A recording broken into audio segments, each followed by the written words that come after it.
The U.S. Israeli war on Iran has entered its 10th day. On Sunday, Iran's assembly of experts selected Mojtaba Khamenei to succeed his slain father to become Iran's third supreme leader. His father, the 86-year-old Ayatollah Ali Khamenei, was assassinated in a joint U.S. Israeli airstrike at the start of the war 10 days ago. Iran selected Mojtaba Khamenei in defiance of President Trump, who's repeatedly claimed he can choose Iran's next leader. On Sunday, Trump told ABC News, quote, "If he doesn't get approval from us, he's not going to last long," unquote. Last week, Israel said the next supreme leader would be a, quote, "unequivocal target for elimination," unquote. In other developments, Israel bombed over 24 Iranian fuel depots on Saturday. Thick black smoke engulfed Iran with toxic black rain falling from the sky. A spokesperson from Iran's foreign ministry described the attacks as, quote, "nothing less than intentional chemical warfare against the Iranian citizens," unquote. Meanwhile, Iranian drones reportedly hit a major oil refinery in Bahrain overnight, as Iran continues to retaliate by striking Israel as well as U.S. allies in the Gulf. For more, we begin today's show with two guests. Agnès Callamard is Secretary General of Amnesty International. She's joining us in studio.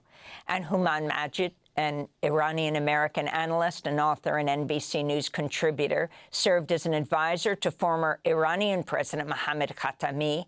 Majid's new book is titled Minister Without Portfolio, Memoir of a Reluctant Exile. His recent piece for The Intercept is headlined, "The Regime Change President Who Won't or Can't Actually Change Any Regimes." We welcome you both to Democracy Now! Thank you so much for being here. I want to start with Hooman Majd. If you can talk about the selection of the new supreme leader of Iran after the supreme leader Ali Khamenei was assassinated, who made the selection, the message it sent, and overall, what is happening in the Gulf right now with Israel and the United States attacking Iran and Iran retaliating across the Gulf and on Israel? Well, good morning, Amy. I think it's what you said in terms of the supreme leader, the Assembly of Experts, which is this body of ayatollahs in Iran who are elected by the people, actually, who chose Mojtaba Khamenei as the new supreme leader. It was a majority vote. I believe it was a direct, basically, reaction against Donald Trump, who had actually name-checked Mojtaba as someone that shouldn't be the new supreme leader. So I think it was a defiant choice, really, more than anything else. Certainly, the IRGC has a lot of influence among those ayatollahs at the Assembly of Experts. Certainly, they would have been in an approval sort of situation with who was going to come out as the new supreme leader. And Mojtaba has very close connections to it, has built very close connections to the top leadership of the IRGC, the Revolutionary Guards, over the years that he was in his father's office. Yeah, it was both predictable and surprising. Predictable in the sense that for a couple of years, people have talked about him ascending to that role if and when his father died, and it was going to be anywhere in the next 4 or 5 years because his father had suffered from cancer, he was not well, and he was 86 years old, as you pointed out. But here, there was this question of wartime and, whether they would immediately choose a new supreme leader or because of the war, they would wait. The threats against the body of the new supreme leader by Israel and the United States, indirect by the United States, direct by Israel. But I think here they just made the determination, the Ayatollahs and the IRGC, I would add, made the determination that it would be the best way to project strength and defiance after, 9 days of war, 8 to 9 days of war, brutal war, that Iran is still standing. I mean, you've got, talk about regime change, you've got killing one Khamenei and replacing him with another Khamenei. So it's hardly a regime change that the United States, if the United States was indeed even going for regime change in Iran. In terms of, and can you explain, Hooman Majd, can you explain who he is? Is he known widely to the Iranian people, what he represents? Well, he represents the most hardline of the hardliners in Iran to the Iranian people.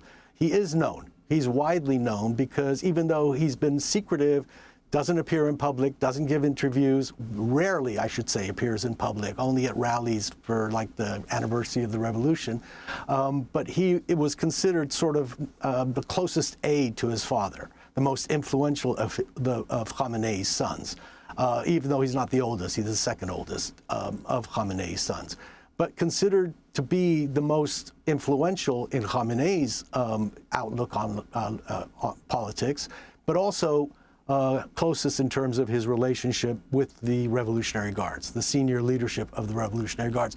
Everybody in Iran knows that. Everyone in Iran knew Mojtaba, knew that he was potentially, as I said, for the last couple of years at least, been talked about as a successor, even though he's not qualified from was not qualified from a religious standpoint to be the supreme religious leader, as well as a supreme political leader in Iran. But it was always talked about. And I think one of the things that is a little bit surprising is that Khamenei himself had rejected having one of his sons be the supreme leader because they revolted against the monarchy and the hereditary passing down of power to hereditary power is something that the revolution was against. Again, the war changed everything. If there hadn't been a war, and if Khamenei had died of natural causes, it's less likely, at least Iranians seem to believe that it's much less likely that he would have been chosen as the new supreme leader. And then overall, what's happening? And senior Iranian officials reportedly upset with the Iranian president, Pezeshkian's Saturday apology to neighboring Gulf nations for attacking them. And then you had a member of the Interim Leadership Council dismissing those remarks, saying evidence from Iran's armed forces shows the geography of some countries in the region is openly and covertly at the disposal of the enemy. The heavy attacks on these targets will continue. Is this indicating a split in the Iranian leadership? And of course, after Pezeshkian's apology, you have, among other places, the Bahrain Bapco plant attacked. Yeah, no, it's not a fracture at all. First of all, the word apology is stronger in English than it is in Farsi. There's an element of regret more than apology, and also to try to soothe the break in relations that have sort of occurred between the Gulf countries. But what he actually said, what Pezeshkian said, and he's one member of the three-person council that until Mojtaba was elected was performing the duties of the supreme leader.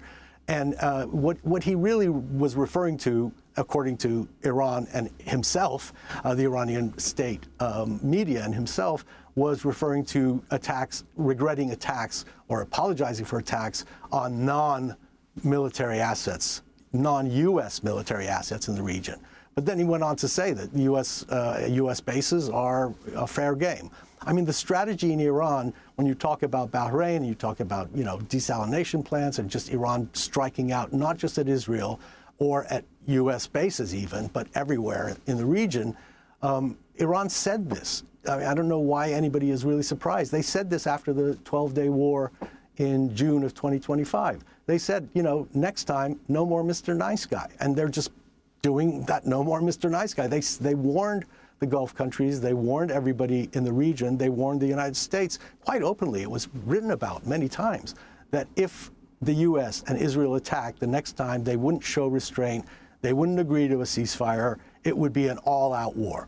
Which is sort of why, if you think about it, the Gulf countries were pressing President Trump to not attack Iran because they were worried that Iran would do exactly what they said they would do. And I think they're seeing this war as existential, and they didn't see the 12-day war in June as existential.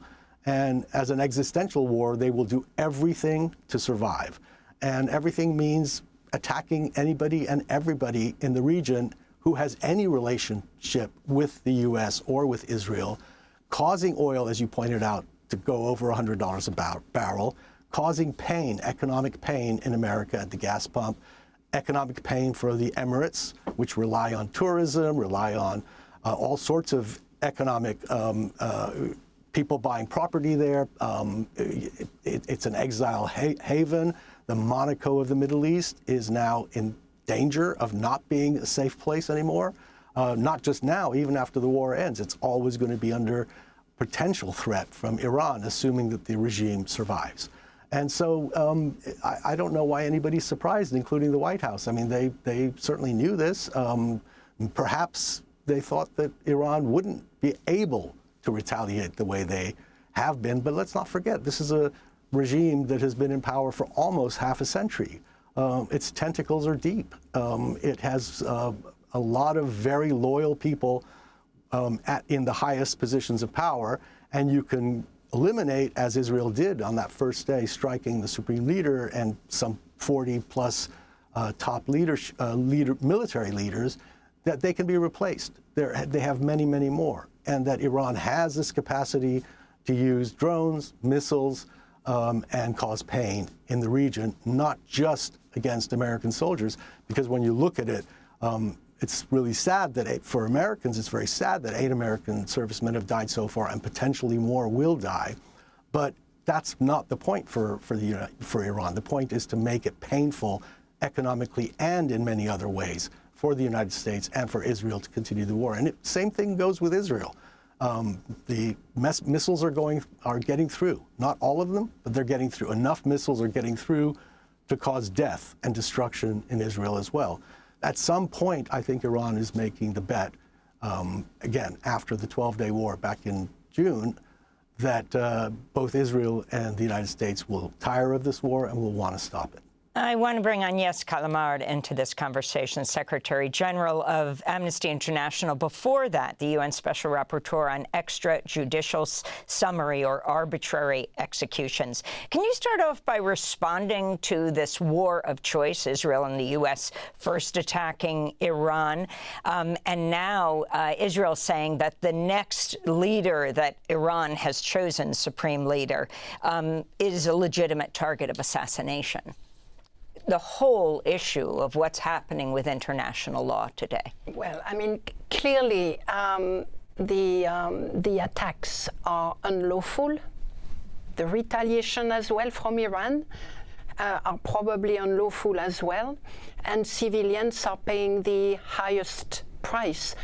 The targeting of state representative in the context of a war and aggression will be unlawful under international law. And I wanted to ask you on this day after International Women's Day about this issue of the attack on the girls' school. Among the dead in Iran are 175 people at least, most of them girls, killed when bombs struck a school in the southern city of Minab on the first day of the U.S. Israeli attacks.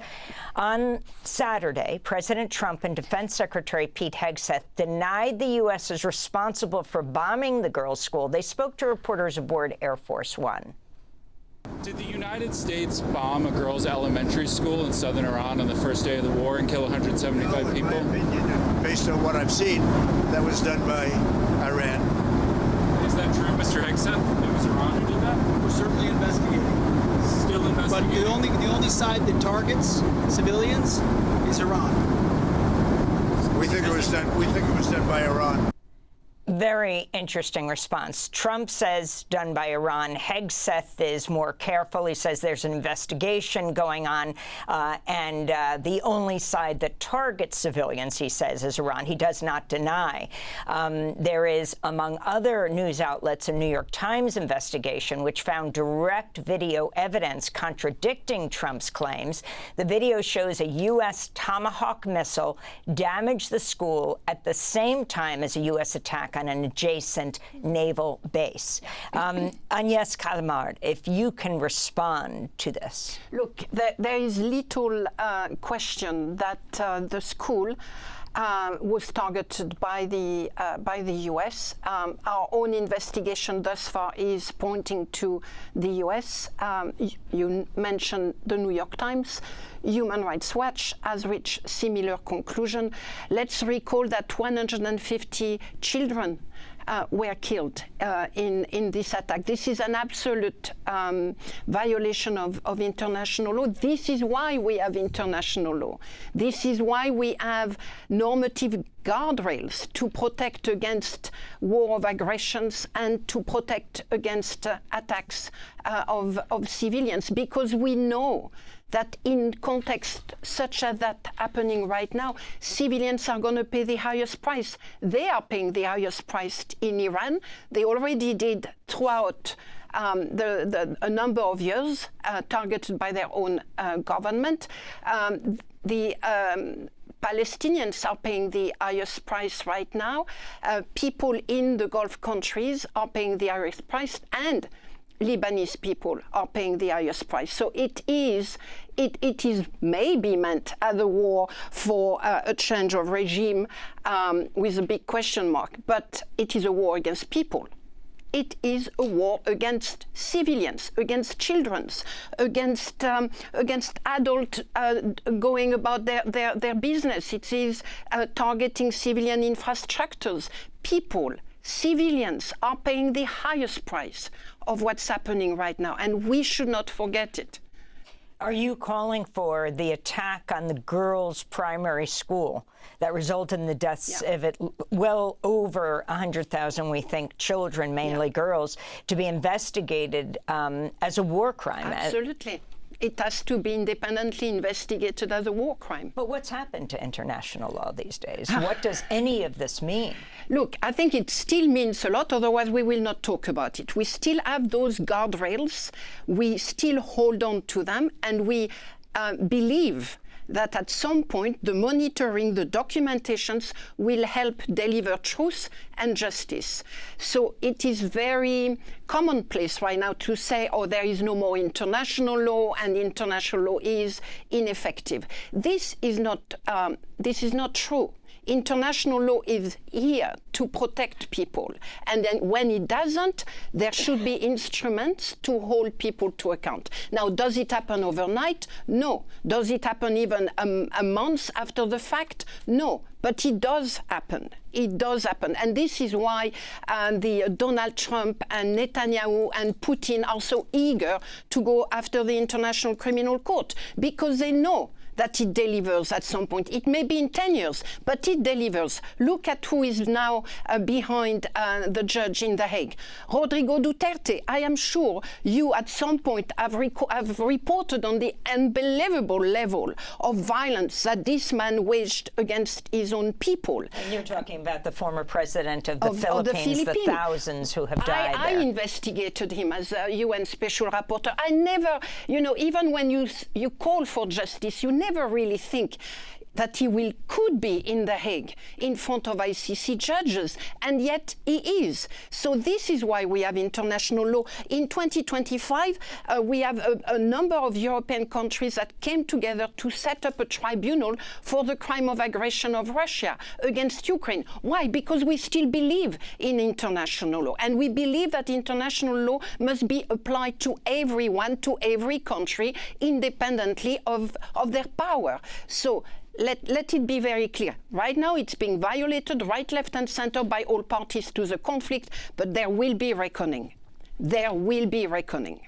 Hooman Majd, before we go, your book is titled Minister Without Portfolio, Memoir of a Reluctant Exile. You write about being the son of a high-ranking diplomat in pre-revolutionary Iran, which means under the Shah, and how your life suddenly changed after Ayatollah Khamenei's revolution in 1979. Why do you call yourself a reluctant exile, and what do you envision for the future of Iran?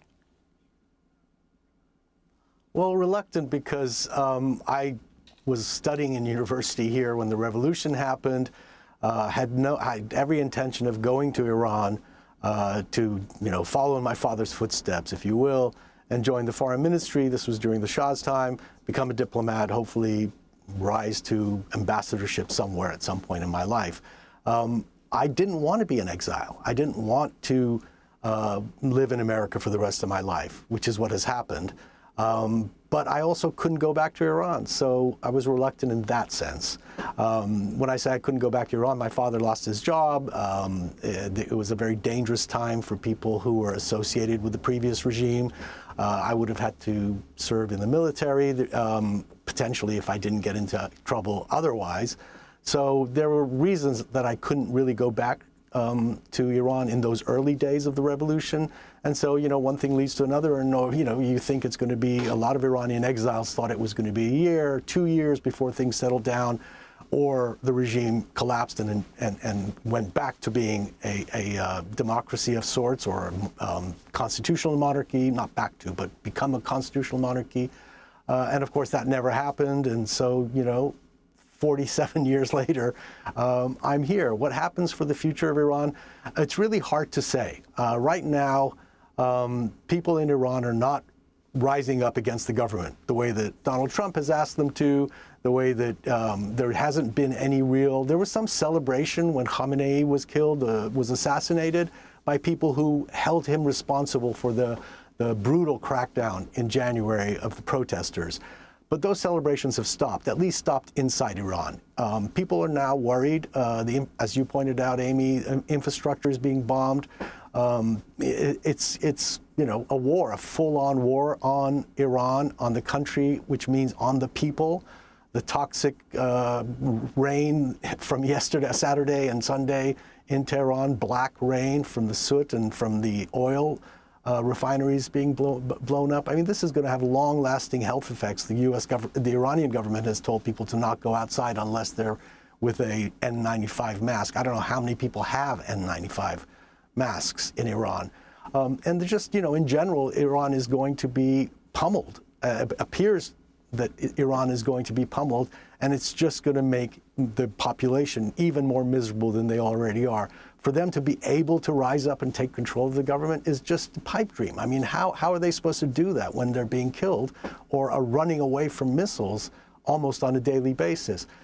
Predicting the future is impossible for Iran. I believe at this point it seems to be that the Iranian regime is relatively stable despite what's happening in terms of being in power, and that the Iranian people have no real ability to bring about change at this point.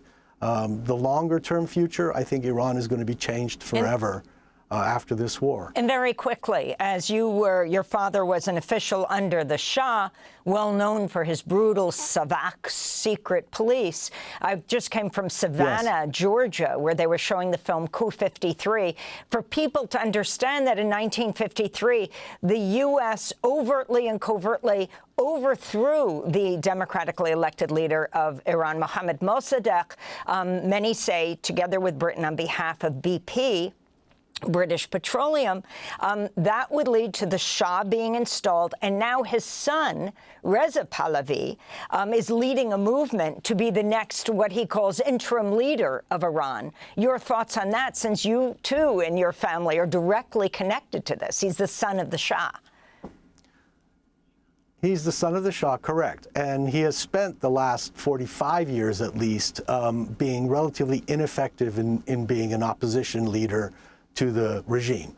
In the last 2 years, certainly in 3 years since the Mahsa Amini protests, he has emerged as a potential, for a lot of Iranians, a potential leader to take power. Again, there's a nostalgia for the time of the Shah where there were a lot of social freedoms, even though there were no political freedoms. And I think a lot of Iranians who are now, and let's not forget, this is 50 years ago, a lot of the Iranians who support him now weren't even born at the time of the Shah, so they have no idea what Savak was, or they might have heard of it, but they have no idea what the Iranian system was under the Shah.